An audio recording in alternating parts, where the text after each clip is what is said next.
নমস্কার বন্ধুরা, আমার চ্যানেলে সবাইকে স্বাগত জানাই। আজকে আপনাদের সামনে আমি আবারও একটা নতুন ভিডিও এনেছি। সেটা হলো ছোলার ডালের একটা মজাদার রেসিপি নিয়ে এসেছি। সেই মজাদার রেসিপিটা দেখতে হলে আমার পাশে থাকতে হবে, কেমনভাবে আমি নতুন স্টাইলে ছোলার ডালের রেসিপিটা করি। তো তাহলে চলে যাই রান্নাতে। তাহলে চলুন রান্নার পর্বে চলে যাই। আমি আগে কি নিয়েছি সেটা দেখিয়ে দিই। আমি এখানে 250 গ্রাম ছোলার ডাল নিয়েছি, আমি সকালেই ভিজিয়ে রেখেছি। আর এখানে আমি দুটো মিডিয়াম সাইজের আলু, চন্দ্রমুখী আলু নিয়েছি। দুটো আলু ছোট ছোট করে কেটে নিয়েছি। আর একটা টমেটো লাগবে, টমেটোটাও রেখে দিয়েছি। এবারে আমি ছোলার ডালটা আগে পেস্ট করে নেব।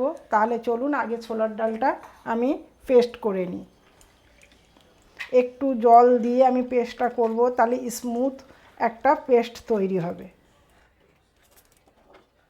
আমি পুরো ডালটা পেস্ট করে ফিরে আসছি।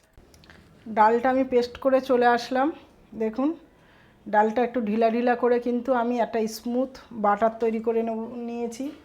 এবারে আমি এখানে কিছু মশলা অ্যাড করব, দেখতে থাকুন। প্রথমে আমি দিচ্ছি হাফ চামচের মতো হলুদ গুঁড়ো, হাফ চামচেরও কম ধনে গুঁড়ো, হাফ চামচ জিরের গুঁড়ো, আর একটু 1 চামচের মতনই একটু কালো জিরে,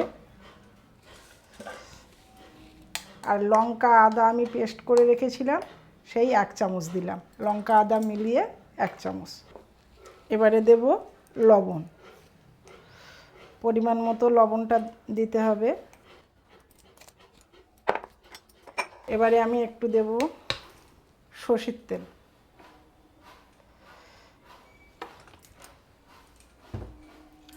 আর দেব চাট মশলা অল্প পরিমাণে, চামচে করেই দেখিয়ে দিই। অল্প পরিমাণে হাফ চামচের মতো দেখুন আমি চাট মশলা দিলাম। 1 চিমটির একটু বেশি খাবার সোডা, 1 চিমটির একটু বেশি খাবার সোডা দিলাম।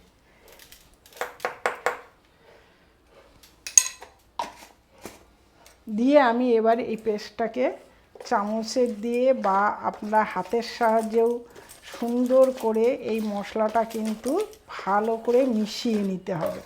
ডালের সাথে ভালো করে মিশাতে হবে।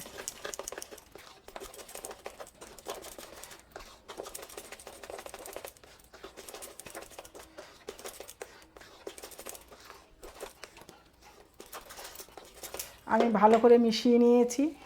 এবারে আমি গ্যাস ধরিয়ে দেব। এরকম একটা ফ্রাই প্যান নিয়েছি। দেখুন আপনারা ভিডিওটা দেখতে থাকুন পুরোটা, তাহলে বুঝতে পারবেন আমি কিভাবে করছি নতুন স্টাইলে ছোলার ডালের রেসিপিটা। ফ্রাই প্যান বসিয়ে দিলাম, দিয়ে ফ্রাই প্যানটা আমি গরম হতে দেব। যত এটাকে ফাটাবেন তত কিন্তু সুন্দর একটা ফ্লফি ভাব আসবে। আর যত ফ্লফি ভাব আসবে তখন কিন্তু এটা দেখবেন এর ভিতরে একটা বেশ স্পঞ্জ টাইপের হবে। ফ্রাই প্যান গরম হয়ে গেছে, এবারে আমি তেল দিয়ে দেব। আমি সরষের তেলেই রান্নাটা করছি।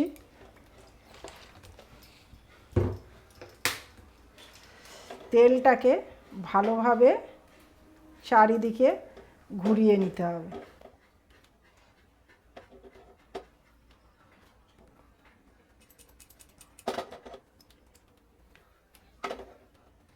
আরেকটু গরম হবে। তেলটা গরম হয়ে গেছে পুরো। আমি ফ্রাই প্যানে কিন্তু তেলটাকে পুরো গরম করে নিয়েছি। এবারে আমি গ্যাসটা কিন্তু সিমে দিয়ে দিয়েছি। এবার পুরো এই বাটারটা আমি কিন্তু এখানে দিয়ে দেবো। দিয়ে এরকম স্প্রেড করে দেবো। আগে স্প্রেড কিছুটা করে দিয়ে নেবো। যদি ধরুন একবারে হচ্ছে না, আপনি দুবারে করবেন, কিন্তু বেশি মোটা করবেন না। আমি দুবারে দেবো, কারণ দেখছি অনেকটা মোটা হয়ে যাচ্ছে। আমি এটা দুবারে করব।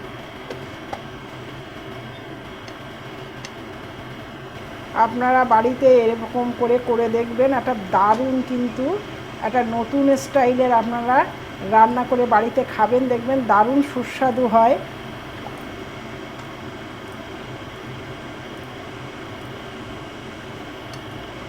এবারে এটা কিন্তু একদম যারা উনুনে করছেন, একদম যেটা নিবু পাখা উনুনে বলে সেরকম একদম মানে সিমে দিয়ে করতে হবে। উনুনেও এরকম একদম হালকা আঁচে করতে হবে।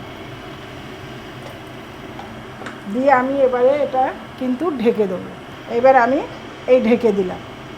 এবার ঢেকে দিয়ে একটু মানে সিমের থেকে একটু জোরে দিলাম। কিছুক্ষণ নিচটা হয়ে যাওয়ার পরে আমি ফিরে আসছি। এবার ঢাকনাটা খুলে দেখব, ঠিক আছে? দেখুন কেমন ফুলে ফুলে ফুলে ফুলে উঠেছে। এবারে কি দেখতে হবে, এই যে চারি কানায় উঠে গেছে কিনা, সেইটা ছেড়ে দিয়েছে কিনা সেইটা দেখতে হবে। পুরো দেখুন ছেড়ে দিয়েছে, পুরো আপনা থেকেই ছেড়ে দিয়েছে। দেখবেন কত সুন্দর তল। এই দেখুন নিচে কি সুন্দর খুন্তিটা চলে যাচ্ছে। কিন্তু এইভাবে আমি উপরটা করব না। এবারে কি করছি দেখুন, এইভাবে উপরে একটু তেল দিয়ে দেবেন, দিয়ে সেটাকে একটু ব্রাশ করে দেবেন এরকম করে। কারণ আপনি যেটাতে ঢালতে যাবেন তখন কিন্তু এই উপরের কাঁচা অংশটা কিন্তু তাহলে লেগে যাবে।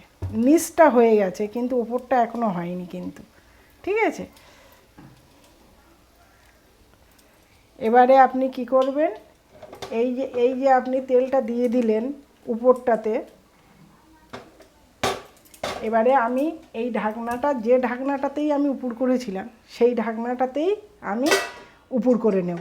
কারণ খুন্তি দিয়ে যদি আপনি এইভাবে দিতে যান না, ফেটে যাওয়ার ভয় থাকবে। ওই জন্য আমি এইভাবে কি করব, এটাকে উপর করে নেব। দেখলেন তো? এই দেখুন নিচটা কি দুর্দান্ত হয়েছে দেখুন। ঠিক এরকমই হবে আবার ওই পিঠটা। এবারে দেখুন আমি এটাকে আবার দিয়ে দিচ্ছি। উফ গরম আছে, একটু ধরে আলতো হাতে দিয়ে দিলাম। এইবার দেখুন ওই পিঠটা হয়ে গেলে আমি আস্তে করে আবার তুলে নেব। এটাকে আবার ঢেকে দিতে হবে। একটু সময় লাগবে ঠিকই, কিন্তু এত দুর্দান্ত ধরনের একটা মজাদার রেসিপি হবে, শেষ পর্যন্ত দেখতে থাকুন। সময় নিয়ে করতে হবে একটু, কিন্তু একটু সময় লাগবে। ঠিক আমি কিন্তু সেই সিমে আঁচেই রেখে দিয়েছি, আমি কিন্তু আঁচ কিন্তু বাড়াইনি, আমি সিমে আঁচে দিয়েই কিন্তু করছি। যার জন্য কি বলুন তো, চারিদিকে কিন্তু উঠে গেল এবং নিচটাও পুরো উঠে গেল। এবারে আমি আবার কিছুক্ষণ পর আবার আসছি। এবারে আবার ঢাকনাটা খুলে দেখব, সুন্দর নড়ছে, তার মানে নিচেও লাগিনি, নিচের পিঠটাও কিন্তু সুন্দর ভাজা হয়ে গেছে। এবারে আমি নামিয়ে নিচ্ছি, এটাকে নামিয়ে নেব। ঠিক সেম প্রসেসে আমি নামিয়ে নিলাম। দেখুন আপনাদের দেখাচ্ছি কত সুন্দর হয়েছে। দেখুন এই দেখুন ফেটে ফেটে যাচ্ছে, ওই জন্য আমি ওইভাবে করতে চাইনি, খুন্তি দিয়ে তাহলে হয়ে যাবে। একটু ঠান্ডা হলে আমি ছুরি দিয়ে পিস পিস করব। তাহলে দেখুন আমি এরকম একটা ছুরির সাহায্যে আমি পুরোটা কেটে নিয়ে চলে এসেছি। আপনারা যে যেমন শেপ দিতে চান সে ঠিক সেইভাবে দেবেন। আমি এইরকম বরফি সাইজের আমি করেছি, কেটে নিয়েছি, পুরোটাই আমি কেটে নিয়েছি।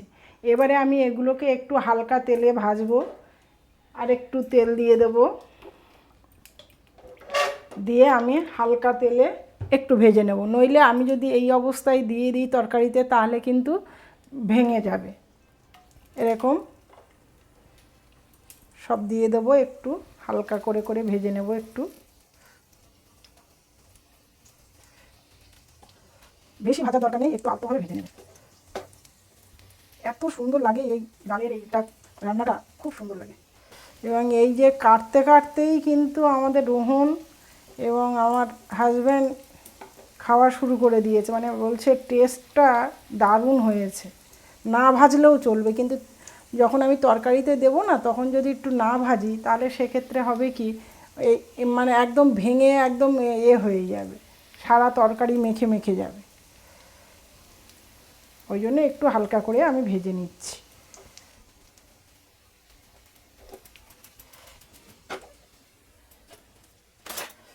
এরকম একটা কাঁটার চামচের সাহায্যে তুলে নেবেন, এপিট ওপিট করে নেবেন এরকম করে। এখন এই পিঠটা হয়নি, এরকম করে করে কিন্তু একটু তুলে তুলে দেবেন। এই পিঠটা যেই হয়ে যাবে তখন আবার এই পিঠটা দিয়ে দেবেন এরকম করে। দেখুন আমি এটা ময়দার কোট বা কর্নফ্লাওয়ারের কোট দিতে পারতাম, কিন্তু যতটা কর্নফ্লাওয়ার না খাওয়া যায় ততটাই ভালো। প্রয়োজন যখন নেই, তা আমার এভাবে হয়ে যাবে, তাহলে আমি কেন আমি কর্নফ্লাওয়ারটা দিয়ে শুধু শুধু কেন আমি এটা ক্ষতি, কর্নফ্লাওয়ারটা তো অত ভালো নয় আমাদের শরীরের পক্ষে, তাই সেই জন্য আমি কর্নফ্লাওয়ারের কোটও দিলাম না, ময়দারও কোট দিলাম না। সব দেখুন আমি এইভাবেই সব ভেজে নেব। আমি প্রথমটা দেখাচ্ছি কারণ দেখুন ঠিক এরকম করেই ভেজে নিয়েছি সব। সুন্দর একটা সব দিকে একটা লাল রং, বাদামি কালারের রং চলে এসছে। এবারে আমি এইভাবে সবগুলো আমি ভেজে নিয়ে আসছি। এই আমি নামিয়ে দিচ্ছি এখন।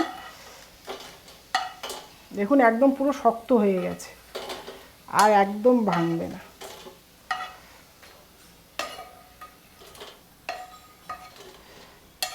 এইভাবে আমি সবগুলো ভেজে নিয়ে ফিরে আসছি। সব ডালের পিসগুলো ভেজে নিয়েছি একদম পুরোটা। এবারে কড়াই বসিয়ে দিয়েছি, দিয়ে তেল গরম হয়ে গেছে, 3টে তেজপাতা দিয়েছি, 2টো শুকনো লঙ্কা দিয়েছি। এবারে দেব গোটা জিরে ফোড়ন দিয়ে দিলাম।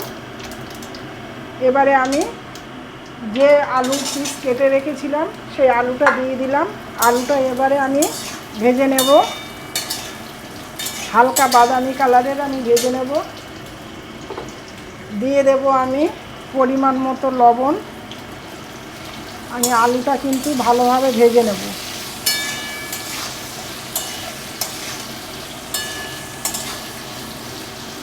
একটু ঢেকে দিচ্ছি, তাহলে তাড়াতাড়ি ভাজাটা হয়ে যাবে। এবার ঢাকনাটা খুলে দেখব।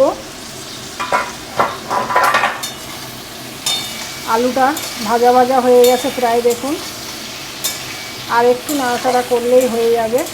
এই সময় আমি দিয়ে দেবো একটা টমেটো দেখিয়ে রেখেছিলাম, সেটাকে ছোট ছোট করে কুচি কুচি করে কেটে নিয়েছি, দানাটাকে বের করে দিয়েছি। এবার টমেটোটা যাতে গলে যায় একদম, তারপরে আমি এই লবণ দেওয়া আছে ওই জন্য তারপরে আমি কিন্তু মশলাটা দেবো। টমেটোটা একটু গলে যাক, আলুটাও আর একটু ভাজা ভাজা হবে।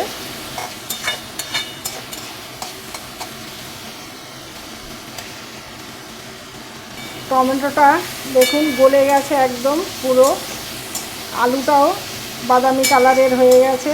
এবারে আমি মশলাটা রেডি করব। এখানে 1 চামচ আমি লঙ্কা আদা বাটা নিয়েছি। এবার ওর সাথে আর কিছু মশলা আমি যোগ করব। 1 চামচ হলুদের গুঁড়ো, 1/2 চামচের কম ধনের গুঁড়ো, 1/2 চামচ জিরের গুঁড়ো, গরম মশলার গুঁড়ো 1 চামচ দিয়ে আমি অল্প জল দিয়ে গুলবো। একটা স্মুথ পেস্ট তৈরি হবে। এইবার আমি এই পেস্টটাকে নিয়ে আমি তরকারিতে দিয়ে দেবো।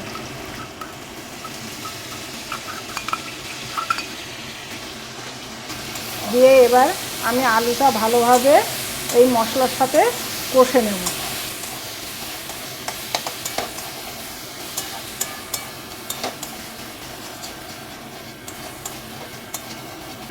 দেখুন মশলাটা থেকে কিন্তু তেল ছাড়তে শুরু করেছে এবং আলুটা এত সুন্দর কষেছে মশলার সাথে। আর আমি কষবো না, এবারে আমি জল দিয়ে দেব। যে ডালের বাটিটা আমি ডালে করেছিলাম সেই বাটিতেই আমি জলটা ঢেলে ধুয়ে দিয়ে দিচ্ছি। এবার ভালো করে কিন্তু আপনাকে মশলাটা সুন্দর ঘেঁটে দিয়ে দিতে হবে আলুর সাথে।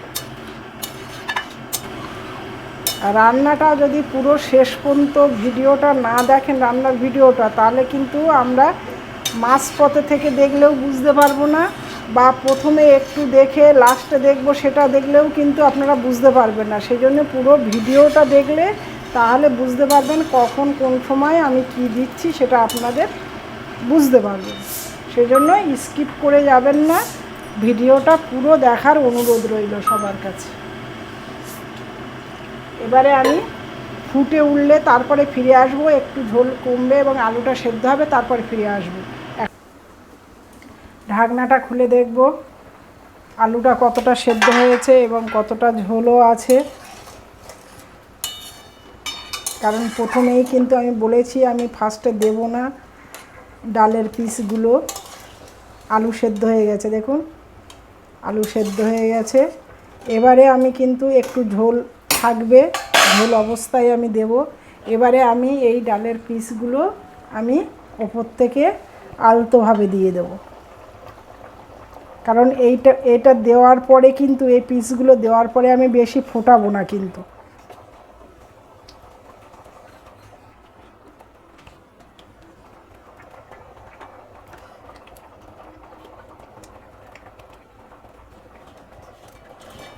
আস্তে আস্তে আস্তে আস্তে এইভাবে সব দিয়ে দিলাম।